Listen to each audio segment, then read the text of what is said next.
So basically with that, these color codes I have picked personally since they passed the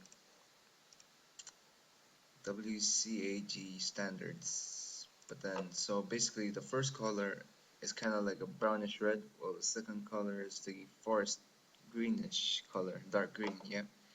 So first we're gonna save and save just to be sure. And these are brackets, don't forget them. Alright, so basically alpha, so 1 and 3 are gonna turn out brownish, reddish kind of color, while 2 and 4 are gonna come out kind of dark greenish. So let's check that, then validate them to see if the codes are right or if I have missed something out. Hopefully not, but then let's see. So tips, open sesame, boom. So there you go. That's the result.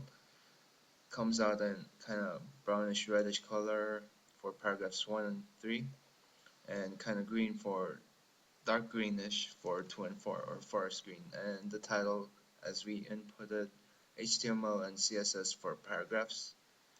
HTML and CSS for paragraphs. So it works fine on Google Chrome. This is Chrome. So let's test it out in another browser, which is the Internet Explorer. So we go back here, run, launch in IE, Internet Explorer. So my Internet Explorer version is kind of older than everyone else's, so let's see how it goes. Perfect. Text may have changed font a bit, but then it's still read everything the same. Dark forest greenish, brownish, forest green, brownish. Perfect. So you can go and test that in other browsers as you wish, but then basically IE works, Chrome works. Then, so the next thing we have to do is basically validate the codes. So first, I'll validate the colors. So copy, C, paste.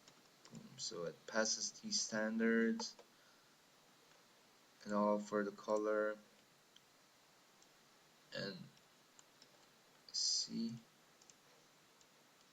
B, and it passes everything. So basically the colors are ways so that the colors look perfect, they don't look give you headaches while reading them and all of that, which basically meets the rules set by the WCAG rules. So next, to validate the entire HTML, so just select everything, copy the whole thing, and then paste it there, and check. Always check. I know there's some warnings, but then a pass is always good as long as you don't have major errors. Then next, we might as well just validate the CSS too. Copy, paste it, and check too. So that says validated. Perfect. So basically, the class selector comes in handy when you want to edit or style a lot of different things at the same time. So let's say if you had more paragraphs, like until like 20 paragraphs, and you just wanted to change color or select them at the same time, that would work.